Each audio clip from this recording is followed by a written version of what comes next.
Good morning, everyone, again. Thank you to those who have already joined.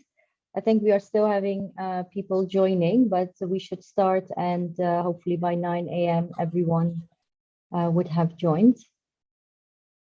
We will start with Justice Michael Black, the head of the DIFC Court's Digital Economy Division. Judge Michael, can you hear me? Yes, I can, and I will just join by video. There we are. Good morning. Perfect. Well, good morning, ladies and gentlemen, and distinguished guests. I am Justice Michael Black, Judge in charge of the Digital Economy Court Division, and I was appointed to the DIFC courts in July 2022 under Decree number 29 of 2022 by His Highness Sheikh Mohammed bin Rashid Al Maktoum, Vice President and Prime Minister of the UAE. It's my great pleasure to address you all this morning for what is the first virtual court, Moot Court, of the DIFC courts. And what better context for this virtual Moot Court than the newly drafted rules of the Digital Economy Court Division. The Digital Economy Court was established in 2021 with a mandate to simplify the settlement process of complex civil and commercial disputes related to the digital economy, including national and international claims related to current and emerging technology, such as smart contracts, decentralized finance, big data, blockchains, cryptocurrencies, artificial intelligence, and cloud services. The Court for the Digital Economy complements the already established specialized divisions of the DIFC courts, including the Technology and Construction Division and the Arbitration Division. These were launched by the DIFC courts to meet the increasing demand for judicial expertise in cases related to specific sectors. Following the announcement of this dedicated division, a global panel of lawyers led by Tom Montague-Smith, King's Counsel, and Matthew Watson of 3VB Chambers, London, and industry experts were tasked to draft and confirm new specialized rules in 2022, which were also subject to a 30-day public consultation. The final draft of the rules is currently awaiting the final approval of His Highness Sheikh Maktoum bin Mohammed bin Rashid Al Maktoum, Deputy Ruler of Dubai, Deputy Prime Minister, Minister of Finance, and President of the Dubai International Financial Center. The new Part 58 of the rules of the DIFC courts will facilitate the efficient and modern resolution of digital economy disputes, standardizing the use of smartphones to provide information through dynamic, artificial-driven platforms. In line with the court's paperless mandate, cases will also be conducted using advanced digital systems with a view to reducing the environmental impact of the court proceedings. Above all, the rules provide for flexibility. Anyone who believes they can truly predict how the digital economy will develop and the disputes it will throw up is either deluding themselves or is going to be a billionaire, although possibly, as we've seen rather recently, for a relatively short period of time.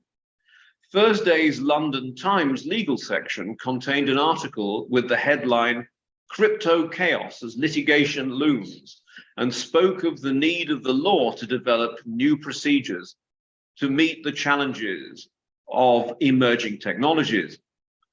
What these rules hopefully give to the court and to the parties is the greatest possible freedom to craft the procedure to fit the individual case. It is a bold and groundbreaking initiative. And what better way to road test these rules and to put them in the hands of the next generation of lawyers? The response to the request for participation in this Moot Court was immense.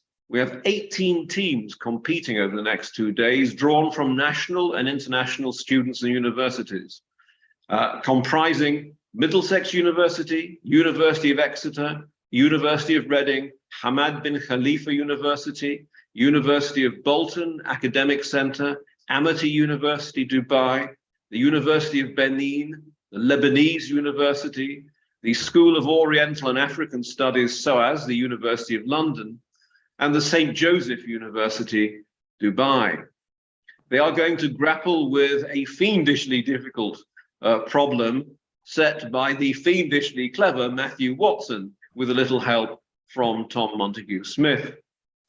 I would also like to express my warm thanks and appreciation to our 27 judges, all of whom have generously offered their expertise and given their time from their weekends. Finally, please allow me to make special mention of our partners for this moot court: Middlesex University, our knowledge partner, and Webnae, our IT partner, both of whom give us immense technical support over the past few months with the preparations for this event, and to whom we are extremely grateful. So with that, I'm not going to detain you any longer and delay those who are chomping at the bit to get on with the competition. So all I can do is wish everybody the best of luck, and may the best team win. Thank you very much, Judge Michael Black. Next, we have Dr. Tenya Kiryazi, the Deputy Director, Academic Operations and Head of Law and Politics at Middlesex University, who would like to say a few words as well. Thank you, Delvin. I don't know if you can see me. I can see you. Hear yes. me? Yes. Okay, excellent. Well, thank you. I'm delighted to open this moot competition today. Thank you for giving me this opportunity. The DEC courts are always at the forefront of innovation, openness, and collaboration in line with the strategy and the vision of the government of Dubai and its leaders. And the Department of Law and Politics at Middlesex University, Dubai, has always been committed to building strong partnerships with the industry in the region and beyond, with regulators, with professional bodies, with law firms, with judicial institutions, and all other stakeholders, and to creating platforms for the development of employability and advocacy skills for students. This moot is fully aligned with this commitment. Mooting builds value advocacy skills for students and helps them to prepare for successful careers in litigation and alternative dispute resolution. I'm so happy to see so many teams from all around the world participating in this moot over the next 2 days, and I hope that this is the first moot of a series of moot courts in this court. I know that for some of our teams, this is a bit too early in the day, so we're grateful for their participation. Thank you to Amna Always for providing the platform for this and for being committed to the development of a strong legal talent in the region and beyond. Thank you, Justice Michael Black, for supporting this initiative and for allowing student talent to shine. I want to thank my team, led by Yasmin Seba and Samantha Roberts for Middlesex University, for all their hard work, all their pro bono hard work to prepare this moot, and of course Delvin Sumov and her team from DEC courts. We are very, very grateful to all the lawyers who accepted our invitation to participate as judges and to prepare the questions and to work with us to prepare this moot. Your contribution is highly appreciated. And of course, we thank all the teams and coaches for their commitment to supporting legal talent, and wish them all good luck for this mooting competition. And an advice to students, if I may, keep engaging with all these extracurricular activities and opportunities to build your skills inside and outside the classroom. This will make your learning journey a meaningful and effective one. And one day, not too many years later, maybe you will be sitting as judges and helping other students build skills and hope and aspire to successful careers. So best of luck to everyone, and best of luck to to the teams and to the DEC courts for this amazing competition. Thank you. Thank you very much for that, Tanya. Next, we have Vishwam Jindal, the co-founder and CEO of Webinay, our IT partner.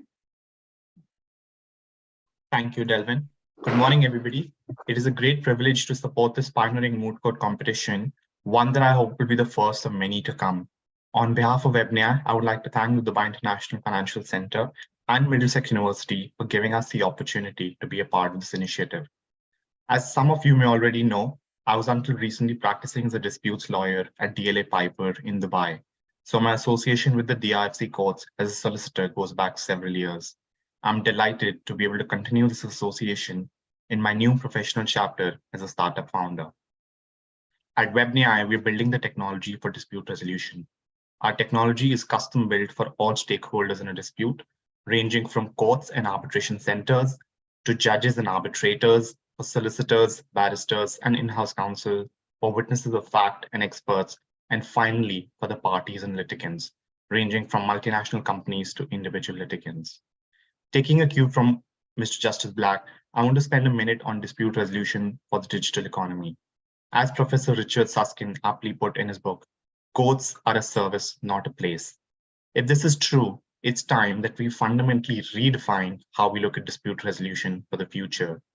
As the speed of transactions and execution of contracts increase and become more decentralized and distributed, courts and arbitrators require new age processes, technology, and rules to resolve disputes efficiently and quickly to deliver justice. If we continue to rely on traditional court methods and processes, then nobody but we ourselves are to blame. At Webinay, we are building technology to minimize human effort, optimize output, and improve efficiency through three key pillars: automation, convenience, and transparency.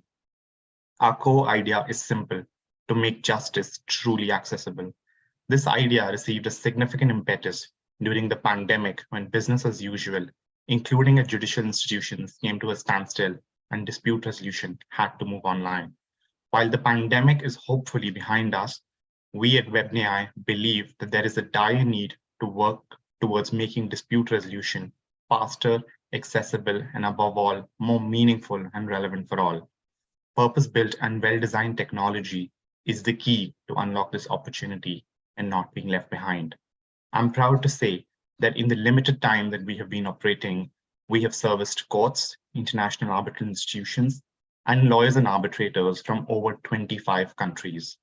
We're also servicing on a continuous basis over 150 companies in India, including financial institutions, companies in the technology, media, and entertainment sector, including multinationals like Netflix and Amazon Prime, and some crypto and blockchain startups. By working closely with the relevant stakeholders, we have worked tirelessly to refine our platform's features and user interface to make dispute resolution a seamless process. Finally, I want to emphasize that we must all be mindful of our carbon footprint. And as Dubai prepares to host COP28 in 2023, it is critical to work towards reducing the carbon footprint for resolving disputes. A study conducted by an international law firm in 2019 revealed that carbon footprint to resolve a one medium-sized dispute is about 531 kgs of carbon dioxide emissions, which requires planting of up to 20,000 trees to offset its effect on the environment. Another study compared the carbon impact and expense of virtual hearings with in-person hearings, and the conclusion was that in-person hearings result in 19 times more emissions than virtual hearings. In this regard, I would like to congratulate and thank the DRFC courts for putting together a virtual Moot Court competition. To conclude, on behalf of Webinay, I wish all the students well for this competition and look forward to interacting with most of you virtually. Thank you. Thank you very much, Vishwam. With that, I think we've come to the